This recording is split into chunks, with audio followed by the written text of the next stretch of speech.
So this video is to change the serpentine belt, the idler pulley, and the tensioner, the belt tensioner on a 2005 Chrysler Town Country 3.8 liter. This covers model years 2001 to 2007. It's the fourth generation minivan, Dodge Caravan. I believe they had a Chrysler Voyager, maybe not in the US market, but anyways. So we're gonna go ahead and get started here. I've already got the wheel and tire off. Vehicle's jacked up safely on jack stands. If you don't know how to jack a vehicle up safely and take off the tire, then you might want to check out another video first. But so the tools that are required here are the serpentine belt tool. This one happens to be an EverTough. It's a 67061. You can rent that from your local auto parts store like O'Reilly's, Advanced Auto Parts, AutoZone, etc., etc. I have a Dayco belt tensioner. There's the part number if you want to look that up. There's the part number for the idler pulley, and I don't have a part number on the belt right offhand because I had already previously changed the serpentine belt, but now it's squealing because I neglected to change the tensioner and the pulley at the same time. So if you're going to do this job, just do it all at once, so that way you're not like me having to repeat the job. Anyways, I got a 15 millimeter wrench, a 13 millimeter wrench, and a clip removal tool here. For these type of clips, they're on this plastic shield here. You can see one of them's right there. There's 4 of them. I have 4 spares. Matter of fact, I have a whole bag full of spares. There's the part number on the bag. You can pick these up at the store pretty cheap. I keep them on hand for door panels and stuff.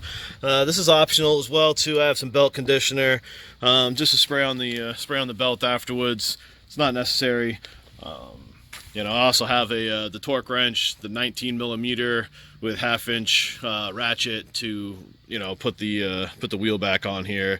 The torque spec, if you're looking on that, the manual says 95 foot-pounds. You can go to 100 foot-pounds. Should be fine. Anyways, let's go ahead and get started here. We're going to remove this plastic shield first with the clip removal tool. If you don't happen to have one of these, then you can go ahead and use a needle nose plier and a screwdriver, but that's how they pop off. There's 4 of them. Give me a second, I'll show you where the other ones are. Okay, so the second one is going to be slightly underneath the car along the radiator support here. So that's this guy, and then underneath here there is one more here, and there is one more up here. So I'm going to go ahead and pop those out with the tool just like I did before. I'm not going to bore you with that. You just get behind and pop them out. Now that we got our shield out of the way, time to get our serpentine tool belt set up here. I elected to put it together on an angle, but you want the 1/2 inch side here, the 3/8 side here. So it's kind of an angle here. So you want to line up your belt tensioner tool here to this little square opening in the tensioner itself, and we're going to go ahead and lift up on the tensioner tool. It's going to make some slack in the belt, so we can go ahead and take the belt off the pulleys, release the tension on the tool. We'll move the tool out of the way here, and we're going to go ahead and remove the serpentine belt. As you're removing this, take note of the orientation around the pulleys. It should be on the sticker underneath the hood here, 3.8, or if you have the 2.4, but we're working on 3.8. So this is the routing of the belt. If you don't have this sticker, make sure you take note of how that serpentine belt goes around those pulleys before you take it off. So I don't know if I'll be able to get this belt off while holding the camera with one hand and taking the belt off with the other hand, but you know, we'll see how it goes here. I might have to put the camera down for a second, get this belt out of the way here. Got the belt off the pulleys. I left my belt on these back pulleys here just because I am not replacing my belt, but if you are replacing your belt, you want to take the belt fully off so you can put the new one on. Alright, so now we're going to have to get the tensioner off here with the 13 millimeter wrench. So ratcheting wrench does make this job easier. If you don't have a ratcheting wrench, then it might take you a little bit longer, but we'll go ahead and get this off, get this out of the way. Okay, so you can see the length of this bolt. I can't even put my finger between here, so getting a ratchet on here is probably not going to be an option for you. Definitely going to have to use the wrench. But this is going to come down once you get that loose. I don't drop it on my head. All right, and then we're going to get up here, and we're going to get that idler pulley off with a 15mm wrench. You know, again, ratcheting wrenches make this job a lot easier. Also, if you're not holding a camera with one hand looking through the screen, it'll make it a lot easier too. So I'm just going to go ahead and get this off. It's already finger loose. But yeah, you might be able to get a ratchet on this one in here if you had to, but I'm going to go ahead and get this loosened up and get it off. All right, and this should just come down once it's all the way loose.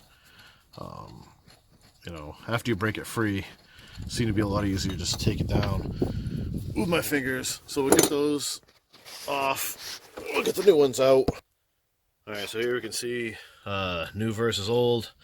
We're going to grab the bolt out of the old tensioner, reuse that bolt. We're going to swap over the inner piece of the new pulley because it can use for other vehicle applications. And we're going to swap it out with the guts from the old one. So that's ready to install. Get rid of these. Go ahead and put the idler pulley in first. All right, we got that up in there. We're going to go ahead and just get it finger tight here before putting the wrench back on it. This is a good time to say if this video has helped you at all. Give me a thumbs up. Let me know in the comments. You know, subscribe to the channel. Stuff like that. Yeah, so we'll get that on there. We'll get that tightened up with the wrench now. You know, I didn't see any torque specs on this particular bolt here online, so just get it good and snug, and then we'll go ahead and get the tensioner on. All right, when installing the tensioner, take note in the block, there's going to be this little hole that lines up with that little tab right there. So when you're putting this on, make sure the tab goes in that little hole. You know, once again, I didn't see any particular torque spec on this particular bolt either online, so just get this one good and snug as well. And then we'll go ahead and get the belt back on. All right, once you got most of your belt lined up, I found that when I put the other belt on, that it's easier to get it up around all these back pulleys first. And I guess lastly, leave this one here slack. And then just remember that when you tuck this one up underneath the tensioner, it goes in from the back of the tensioner up over the back side of that wheel. So it comes down around, up, and then back down around. Once you get your belt routed properly, just make sure that your belt sits where it's supposed to. You know, that's not cocked off to one side, and all your pulleys. And then, like I said, I just left this one slack. I'm going to go ahead and put the tool back in the tensioner, put some tension on that, and that should be able to have enough slack to get this back on. All right, we got the slack on this, got that lined up. Everything's back on properly here. Take the tensioner tool back out of the way here so you can see. Belt's routed properly. One last check. Everything looks fine. We'll go ahead and get this splash shield back on. All right, before I put my splash shield back on, I said this step was optional. Got the belt conditioner. I got the engine running. It's on the jack stands. Up to you if you feel comfortable starting your car on jack stands. I'm not responsible, but having this shield off just makes it easier to spray the belt conditioner. You don't need a lot, just a little bit. Just try to get both sides of the belt. That should be plenty. All right, I'm gonna get this shield back on here. Get this car back on the ground. I'm not gonna bore you with that. Again, if the video helped you in any way, go ahead and let me know in the comments below, and you know, give me a thumbs up, subscribe to the channel, and yeah, should have some more repair videos coming up here. This needs some other things.